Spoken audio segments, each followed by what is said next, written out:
नमस्कार विद्यार्थी मित्रांनो, मी प्राध्यापक प्रभाकर जाधव, भूगोल विभाग KTHM महाविद्यालय नाशिक. तर आपण आज आपला कंपल्सरी विषयामध्ये म्हणजे EVS एन्व्हायरमेंटल अवेअरनेसमध्ये आपण मागच्या लेक्चरमध्ये आपण त्याची कन्सेप्ट ही समजून घेतलेली होती. तर आज आपण एअर पोल्युशन कॉजेस, वायू प्रदूषण कारणे यामध्ये आपण काही मुद्द्यांच्या आधारे ते आपण समजून घेणार आहोत. तर यात आपण काल प्रदूषणाची संकल्पना ही आपण समजून घेतली आहे. आज आपण वायू प्रदूषण, एअर पोल्युशन कारणे, परिणाम, उपाय या वेगवेगळ्या 3 पद्धतींमार्फत आपण वायू प्रदूषण हे समजून घेणार आहोत. हवा प्रदूषणाची किंवा वायू प्रदूषणाची कारणे. पहिलं कारण म्हणजे ओझोन. तर यामध्ये ओझोन शरीरास चांगला असतो हा एक गैरसमज आहे. ओझोनमध्ये ऑक्सिजन त्याचे 3 अणू असतात. यातील तिसरा अतिशय आक्रमक असतो व तो मिळेल त्या गोष्टींचे ऑक्सिडेशन करण्याचा प्रयत्न हा सातत्याने करत असतो आणि त्यामुळे आपल्या शरीरास तो अतिशय घातक असतो. तसेच आपल्याला खरी गरज वातावरणातील वरच्या भागात आहे किंवा या ओझोनची गरज खरी वातावरणातील वरच्या भागात आहे. तेथे ओझोन सूर्यापासून येणाऱ्या हानिकारक किरणांपासून आपले संरक्षण करतो. म्हणजेच सूर्यापासून जे अल्ट्राव्हायलेट रेज हे पृथ्वीकडे येतात ते त्या ठिकाणी अडवले जातात आणि त्याच्यापासून सजीवांचं संरक्षण होतं आणि आपल्या नजीकच्या वातावरणातील ओझोन एक आक्रमक रसायनचे काम हे प्रामुख्याने करत असतो. आणि ओझोन हा श्वसन नलिकेत कफामध्ये अजिबात न विरघळता सरळ फुफ्फुसामध्ये जाऊन पोचतो आणि फुफ्फुसातील पेशींवर तो अतिशय हानिकारक पद्धतीने हल्ला चढवितो. म्हणजेच या ओझोन जर आपल्या श्वसन नलिकेमार्फत आपल्या छातीत म्हणजेच फुफ्फुसात जर गेला तर आपल्या पेशी किंवा फुफ्फुस हे कमकुवत करण्याचं काम हा प्रामुख्याने करत असतो. आणि हवेतील ओझोन ज्यावेळेस त्याचं प्रमाण जास्त असतं त्यावेळेस छातीत कळ येण्यासारखे प्रकार हे प्रामुख्याने घडत असतात. आणि ओझोनच्या सातत्याच्या माऱ्यामुळे कालांतराने फुफ्फुसे दुर्बल होतात आणि दम्यासारखे रोग हे प्रामुख्याने आपल्याला हे जडतात आणि त्यामुळे आपल्याला मोठ्या प्रमाणावर हा त्रास सहन करावा लागतो. आणि नायट्रोजन डायऑक्साईडची ऑक्सिजनशी रासायनिक क्रिया होऊन ओझोन हा प्रामुख्याने तयार होतो. ओझोनची ही नायट्रोजन बरोबर रासायनिक प्रक्रिया होऊन नायट्रोजन ऑक्साईड हा बनत असतो आणि दिवसभर हवेत ओझोन व नायट्रोजन ऑक्साईडचा कमी जास्त होण्याचा खेळ हा सतत चाललेला असतो. आणि या ओझोनमुळे फक्त मानवी शरीरावरच नाही तर स्वर, प्लास्टिक, कपडे यांच्यावरही परिणाम होत असतो. म्हणजे रबर, प्लास्टिक, कपडे वगैरे यांच्यावर सुद्धा त्याचा परिणाम हा प्रामुख्याने होत असतो. ओझोनच्या मार्फत हा त्रास आपल्याला सतत सहन करावा लागतो. त्यानंतर पुढचा मुद्दा म्हणजे व्होलेटाईल ऑर्गॅनिक कंपाऊंड VOC. तर विविध रसायने म्हणजेच अनेक प्रकारचे रसायने व रासायनिक उत्पादने यांच्या वापराने या उत्पादनांचे बाष्पीकरण होते आणि VOC हा तयार होतात. म्हणजे बाष्पीकरण म्हणजेच काय, त्या ठिकाणी तो हवेमध्ये तो त्या ठिकाणी होतो. यातील काही घटक हे मानवी आरोग्यास सरळपणे घातक असतात, तर काही सुरक्षित असतात. तर बहुतेक पदार्थ हे त्यामधील घातकच असतात आणि बहुतेक विओसीचे सूर्यप्रकाशात ओझोनमध्ये रूपांतर होते व ओझोन अंशतः हा घातक प्रदूषक घटकांचं काम करतो. आणि साधं उदाहरण जर आपण घेतलं, पेट्रोल पंपावर आपण जातो, पेट्रोल आपण गाडीत भरतो आणि गाडीत पेट्रोल भरत असताना पेट्रोल हे हवेमध्ये उडतं, आपल्याला ते उडताना सुद्धा ते दिसतं. किंवा घराला आपण रंग देतो, रंग देताना थिनर आणि ऑइल पेंटचा वापर किंवा इत्यादी गोष्टी या वातावरणात VOC वाढवतात आणि वातावरणातील VOC कमी करण्यासाठी उघड्यावरील रसायनांचा वापर हा टाळला पाहिजे.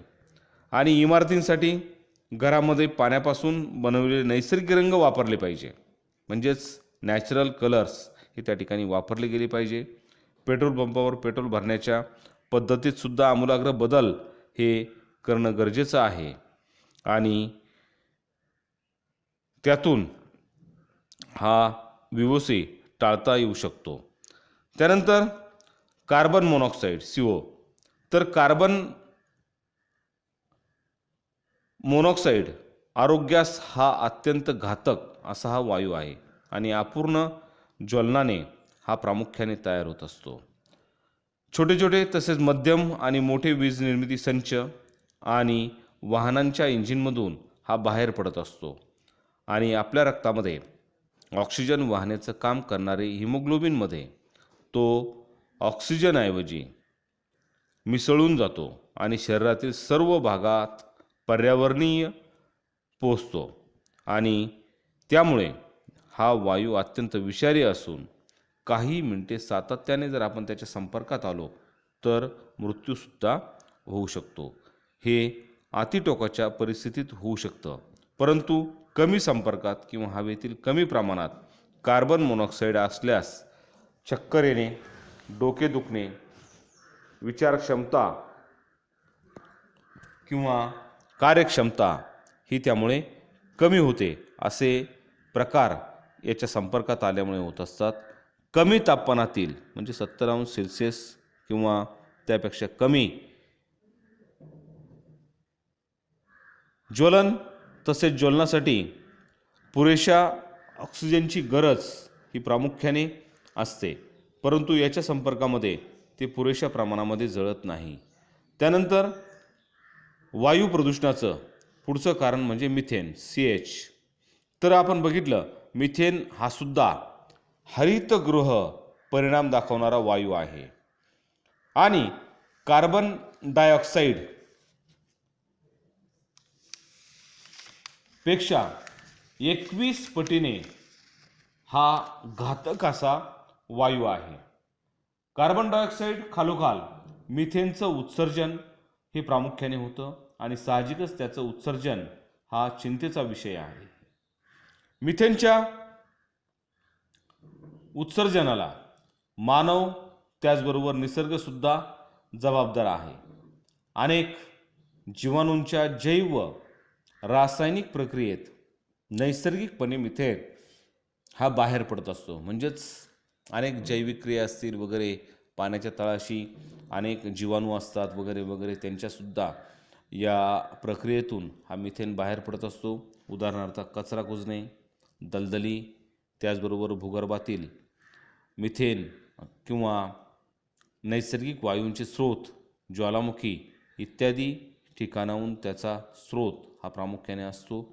आणि त्याचबरोबर मानवामुळे सुद्धा मिथेनच्या उत्सर्जनात वाढ होते आणि वातावरणातील मिथेनचे प्रमाण हे सतत वाढत जातं. प्रक्रिया न केलेला कचरा, पाळीव प्राण्यांचा वाढता वापर, प्रक्रिया न केलेले सांडपाणी, यामधून बाहेर पडणारा बायोगॅस, म्हणजेच बायोगॅसमध्ये मिथेनचे 60% प्रमाण असते, इत्यादी ही मिथेनच्या स्रोताची महत्त्वाची अशी कारणे ही आपल्याला सांगता येतील.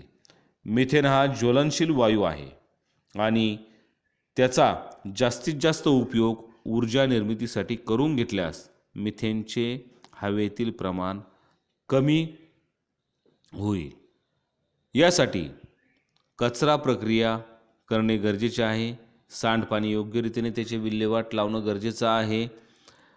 त्याचबरोबर वातावरणात तो जाण्यापासून शक्य तेवढा रोखला गेला पाहिजे. तसेच पुढचं महत्त्वाचं कारण म्हणजे धूळ. तर आपण सहजासहजी किंवा साधेपणाने जरी विचार केला तर दोन प्रकारचे धूलिकण हे वातावरणात किंवा हवेमध्ये असतात. श्वसनामार्फत शरीरात जाणारे एकदम लहान धूलिकण आणि श्वसनावाटे शरीरात न जाणारे 10 मायक्रोमीटरपेक्षा लहान आकारमानाचे धूलिकण हे श्वसनामार्फत शरीरात जातात. हवेत धूलिकणांचे प्रमाण फक्त रहदारीमुळेच होते असं मानणं अतिशय चुकीचं आहे. कारण हवेमध्ये किंवा वातावरणात धूलिकण जमण्याचं अनेक कारणं आहेत. धूलिकण मानवनिर्मित त्याचबरोबर निसर्गनिर्मितसुद्धा असतात. म्हणजेच मानवाचे अनेक कार्य ह्युमन ॲक्टिव्हिटी या पृथ्वीवर चालू असतात, त्यातूनही ते निर्माण होतात. म्हणजेच त्या ठिकाणी मानवनिर्मित. त्यानंतर निसर्गनिर्मित म्हणजे निसर्गातसुद्धा अनेक कारणं आहेत धूलिकण वातावरणात मिसळण्याची. म्हणजेच भूकंप असेल, ज्वालामुखी किंवा यासारखे अनेक कारणं आहेत. तर त्यामुळेही या हवेमध्ये धूलिकणे मिसळले जातात आणि मानवनिर्मित धूलिकण हे ज्वलन व इतर प्रक्रियातून निर्माण होतात. त्याचबरोबर बांधकामे, विविध प्रकारचे कारखाने, खाणकाम, शेतीतील विविध प्रकारची कामे ही मानवनिर्मित धूलिकणांचे स्रोत आहेत. निसर्गही हवेतील धूलिकण कमी किंवा जास्त करण्यात मोठा हातभार लावत असतो. फुलांचा बहर येणाऱ्या मोसमामध्ये काही ठिकाणी हवेतील धूलिकणांचं प्रमाण हे खूप मोठ्या प्रमाणामध्ये वाढतं. ठीक आहे. म्हणजेच प्रत्येक सीझनमध्ये प्रत्येक पिकाचा आपण जर बघितला तर बहर जो आहे त्या बहरामध्ये काहींना ॲलर्जी असते. आपण जर बघितलं त्यांना शिंका येण्यासारखे असतील प्रकार वगैरे वगैरे किंवा ठसका वगैरे असे प्रकार या बहराच्या मोसमामध्ये हे प्रामुख्याने काहींना त्रास देतात. त्याचबरोबर कोरड्या प्रांतातून वाऱ्याबरोबर मोठ्या प्रमाणावर धूळ ही येऊ शकते. म्हणजे कोरडा म्हणजे कसं, अगदी ज्या ठिकाणी ड्राय असं क्लायमेट आहे त्या भागामध्ये कुठलाही अडथळा नाही अशा भागातून वाऱ्याबरोबर किंवा हवेच्या झोताबरोबर मोठ्या प्रमाणामध्ये धूळ ही वाहून येऊ शकते. आफ्रिकेतील सहारा वाळवंटातून येणारी धूळ Spain, Italy, Greece, Switzerland, Cyprus इत्यादी देशात मोठ्या प्रमाणामध्ये येऊन त्या ठिकाणी हवेत धूलिकणांचं प्रमाण हे मोठ्या प्रमाणावर वाढलेलं आहे. त्यानंतर अतिसूक्ष्म धूलिकण 2.5 मायक्रोमीटरपेक्षा लहान आकाराचे आणि अतिसूक्ष्म धूलिकण श्वसनामार्फत फुफ्फुसात जाऊन पोहोचतात. फुफ्फुसाच्या रचनेमुळे आतमध्ये दीर्घकाळपर्यंत ते साठून राहतात आणि हे सूक्ष्मकण विविध प्रकारच्या हानिकारक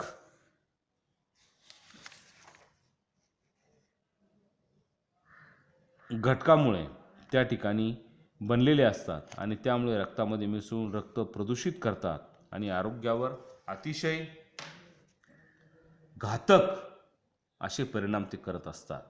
आणि त्याचबरोबर आपण जी वाहनं वापरतो, टू व्हीलर असतील, फोर व्हीलर असतील, त्यातून पडणाऱ्या धुरामध्ये अतिसूक्ष्म काजळीसारखे कण हे हवेत मिसळतात. ते सुद्धा आपल्या श्वसनामार्फत हे आपल्या छातीत जातात, फुफ्फुसात जातात आणि एकत्र येऊन हे अतिसूक्ष्म कण त्या ठिकाणी तयार होत असतात आणि वातावरणातील प्रदूषण हे मोठ्या प्रमाणात वाढवतात. डिझेलवर चालणाऱ्या वाहनांमध्ये किंवा वाहनांमुळे शहरांमध्ये या कणांचे मोठ्या प्रमाणात प्रदूषण हे होत असतं. भारतातील शहरांमध्ये प्रामुख्याने अतिसूक्ष्म कणांचा प्रादुर्भाव हा जास्त आहे, हे आपल्या या ठिकाणी दिसून येतं.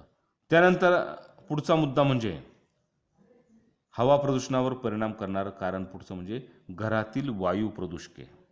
तर अलीकडच्या काळात घरात होणाऱ्या वायू प्रदूषणावर महत्त्वाचं संशोधन हे प्रामुख्याने चालू आहे. बहुतेक व्यक्ती दिवसाचा बराच वेळ हा कार्यालयात किंवा कामाच्या ठिकाणी, घरात किंवा प्रवासामध्ये घालवतात. त्यापैकी घरात होणाऱ्या प्रदूषणाचा आरोग्यावर होणारा परिणाम हा जास्त असतो. या प्रदूषणावर मोठ्या प्रमाणावर प्रबोधन होणं हे गरजेचं आहे. म्हणजेच त्याचं महत्त्व किंवा त्याचे परिणाम हे पटवून देणं गरजेचं आहे. स्त्रिया असतील, पुरुष असतील, यांना ते पटवून देणं गरजेचं आहे. कारण यावरील उपाय फक्त व्यक्तिगत प्रयत्नातूनच होऊ शकतो. म्हणजेच प्रत्येकानं आपल्या स्वतःची काळजी या घरातील प्रदूषणापासून घेतली पाहिजे. स्वयंपाक करताना, फोडणी देताना उडणारे विविध पदार्थ खायला चांगले असले तरी श्वसनास ते हानिकारक असतात. म्हणजे आपण रुचकर फोडणी वगैरे देतो, कारण त्याशिवाय जेवणाला चव येत नाही आणि त्यामुळे प्रत्येकजण घरामध्ये ही प्रक्रिया पार पाडत असतो आणि त्यातून मोठ्या प्रमाणावर त्या ठिकाणी हा प्रदूषक बाहेर पडतो. खूप वेळ जर आपण दारे खिडकीसुद्धा जर बंद ठेवले तर घरामध्ये कार्बन डायऑक्साईडचं प्रमाण हे मोठ्या प्रमाणावर वाढतं आणि त्यामुळे मेंदूची कार्यक्षमता ही कमी होतं आणि झोपेचं प्रमाण हे वाढतं. हे प्रयोगांती हे प्रामुख्याने सिद्ध झालेलं आहे. भिंतींना व फर्निचरला रंग दिल्यानंतर घरातील VOCचं प्रमाण काही दिवसासाठी बरंच वाढलेलं असतं. कारण त्या ठिकाणी टर्पेंटाईन किंवा थिनर वगैरे मोठ्या प्रमाणात वापरलं जातं आणि प्रदूषण करण्यात घरातील हवा ही खेळती राहणं किंवा खेळती कशी राहील त्याची व्यवस्था करणं हे गरजेचं असतं. प्रामुख्याने स्वयंपाकघरात गृहरचना करताना यास महत्त्व देणं अतिशय गरजेचं आहे. तर धन्यवाद विद्यार्थी मित्रांनो. आपण हवा प्रदूषणाची किंवा वायू प्रदूषणाची कारणं या ठिकाणी अभ्यासलेले आहेत आणि त्यात आपण विविध मुद्द्यांचा आधार घेऊन त्या ठिकाणी ती कारणं आज बघितलेली आहे. तर यावरती आपल्या काही शंका असतील तर तुम्ही मला माझ्या मेलवर